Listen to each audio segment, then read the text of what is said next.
Hey, I'm Father Roderick, and in this video I will share with you my reaction to Season 1 of The Witcher on Netflix. I will tell you what I loved about it, what I disliked about it, and what I hope for this series in the future.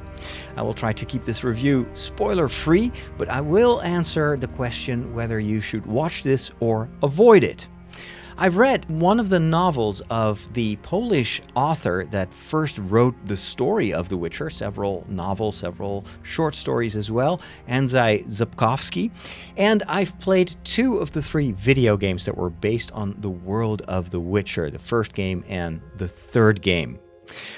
If you like this video, if you want to see more of my videos, then please subscribe to this channel and make sure to hit the icon of the bell so you get notified when there's a new video or if I go live on this channel. So let's waste no more time and let's dive into the world of The Witcher.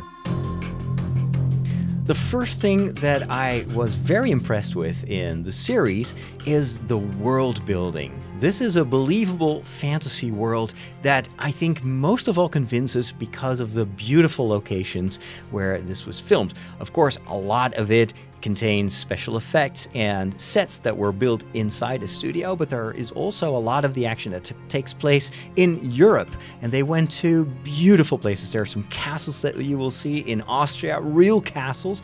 They also went to Poland, much to the delight, of course, of the Polish fans of this author, who is in Poland at least considered to be, let's say, the Polish Tolkien, and they went to Spain for some of the landscapes. Now, what you see in the series is often modified, at least color corrected. So oftentimes there will be kind of this brownish color added to the original footage that was shot in these various countries. And of course, a lot of the vistas are enhanced with graphic effects like, mountains and extra parts of castles that you see. But a lot of the settings feel real because it was filmed in real locations. I think this is also very good for tourism, and it's one of the things that some people love to do when they are on vacation in Europe is to go and visit these places. Well, with The Witcher, you can. The second thing that I noticed and appreciated about this series is that it is not only based on classic fantasy tropes, but it's also based partially on Eastern European mythology and old stories of the past. And so it has a lot of content that feels familiar because, well, I'm familiar with fantasy works and movies and books. But there are also some very surprising elements, both in, let's say, the monsters, the stories that are told, but also sometimes in the characters that you meet and their behavior. It is this kind of this sense that there is this more Northern European or Eastern European influence on the story that makes it, for me as a European viewer at least, very, very compelling. What I like about the character of The Witcher, even though it's definitely not a kind of lifestyle that would appeal to me, he's not presented as a hero per se. He's definitely the main protagonist of the series, but he's weird and he is foreign enough to create a bit of a distance so you can reflect on his actions and his moral choices. But there is definitely a morality to The Witcher.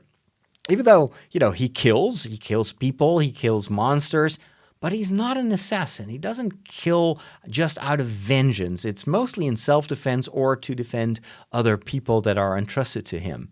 And even though his lifestyle contains a lot of things that I, as a priest, would say are quite immoral, he still has his own code, his moral code that he adheres to. And oftentimes he will take decisions that surprise you because of the violent nature of the story.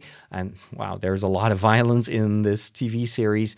But sometimes he will do something that you don't expect just because he wants to protect people. He is willing to sacrifice himself for others.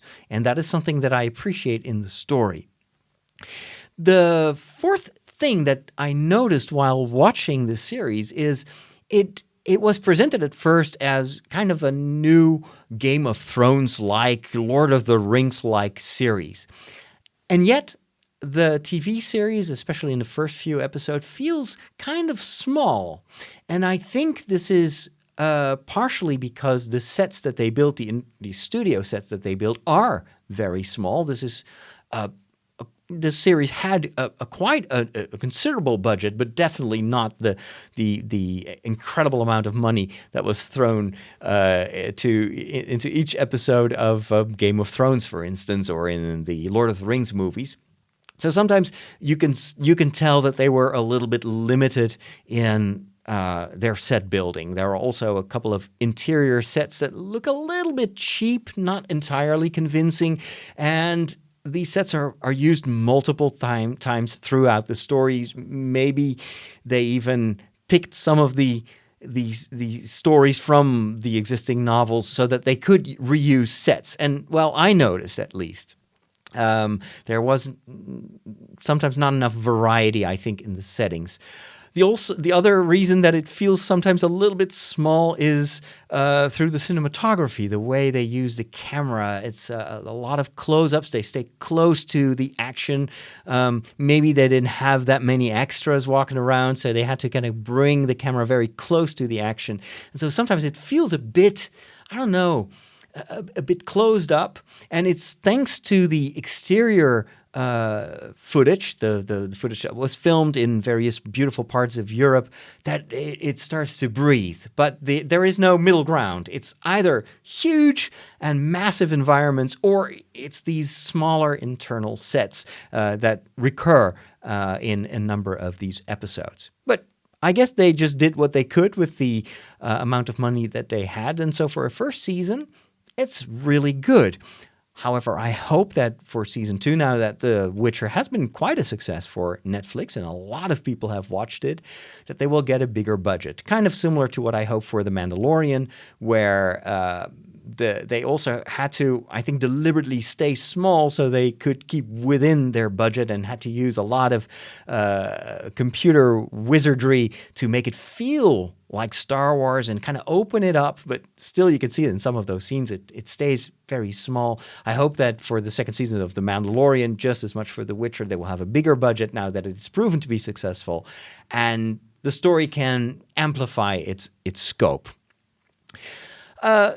Number 5, the series is also very confusing. It is compelling, and I kept watching, but there were multiple moments where either at the beginning of the episode or in the middle of an episode, I was like, well, wait a minute, hold on. Is this taking place before what we saw in the previous episode? Or where are they now? And it just hops around in time and also in locations. There are also flashbacks and dreams that sometimes are not clearly identified as such. And so there are multiple head-scratching moments in this series where I had to go and read up on it. And that's something that I don't think you should need to do as a viewer. I don't like to do homework when I'm just watching a series to enjoy it. So the timeline is confusing. It also doesn't really help that it doesn't really presuppose the novels, but it leans more heavily on the novels than it does on the game. And for someone who has played the video games, this is a bit disconcerting, because the video game, of course, because you are playing The Witcher, is always linear time-wise. It sticks to one time frame. It doesn't hop, 10 years forward. It does have some, CGI scenes that will explain, certain important elements, but once you're playing the game, it sticks with the timeline. This series doesn't, and it is sometimes really, really confusing. There is one tool that has helped me after seeing an episode to kind of figure out what was happening and where they were, and that is a beautifully done interactive map that you can find on the website of the TV series. So if you Google that, it is pretty amazing what they did. I can't help but thinking, well, maybe they felt obliged to create this beautiful interactive map because maybe their test audiences couldn't figure it out either. I think the more you know about the world, maybe the more you've played the video games and you're already familiar with kind of the basic characters and the basic storylines, and especially if you've read the novels, that may be a lot of help deciphering what happens in this first season. I also think that in season 2, since we're already a bit more familiar with the world and with the story and with the history of characters like The Witcher, it'll probably, hopefully, be a bit easier to follow. And I was actually quite surprised that the series was so successful, and that even though there were some critics that pointed this out, but it didn't hold people back from watching this series. It didn't bother the success of the series, which I think is also witnesses is a witness of the quality of the overall effort to bring these stories to life on the small screen. The series does also from time to time look a little bit cheap.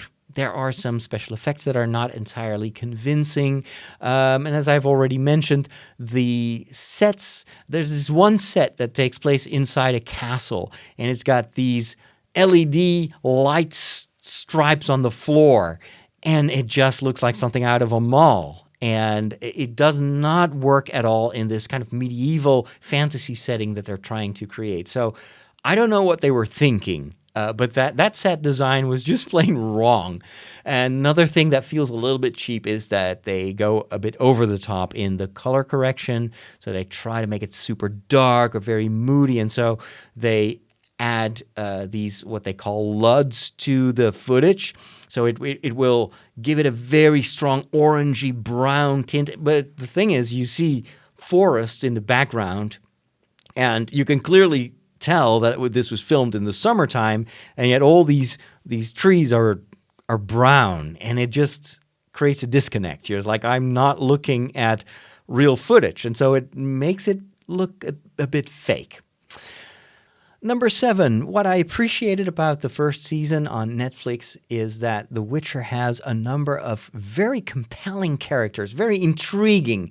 You first get to know them, and you think that they correspond to certain tropes from the world of fantasy, but then they show deeper layers, or they change their behavior. They make very strange decisions sometimes.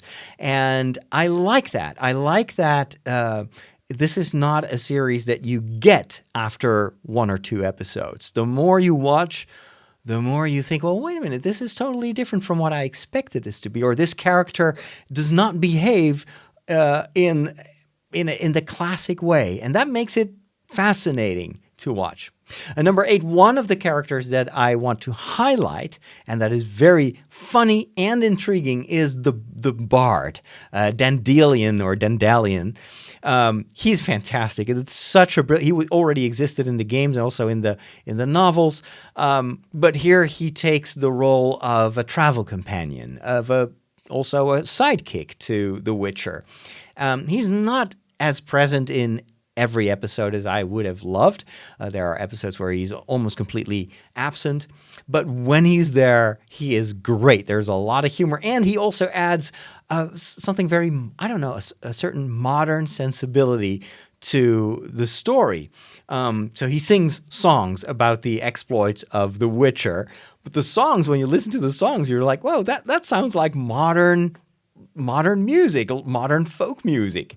And also his humor and his wittiness feels very much 2020 and not medieval at all. But it kind of works. It's almost like not breaking the fourth barrier, but it's almost like wink, wink, nudge, nudge. Hey, we know that you are watching, and you know that this is fantasy, but that this is also modern fantasy. So I don't know exactly why it works, but it does work, and he is already one of my favorite characters. But I can also tell there's more to this bard than meets the eye, and we don't really get to know him that well in this season. So what I hope for season 2 is that we get to see much more of the motivations, the background, and the character development of Dandelion the bard. Another character, number 9, that I want to mention here is the very intriguing character of Yennefer. She is, with The Witcher, the second most important character in the series. And she is frightening in many ways. When we first meet her, she has a very deformed face and body. but she is still chosen or elected, or I don't know, it's her destiny to become a very powerful witch, to master magic.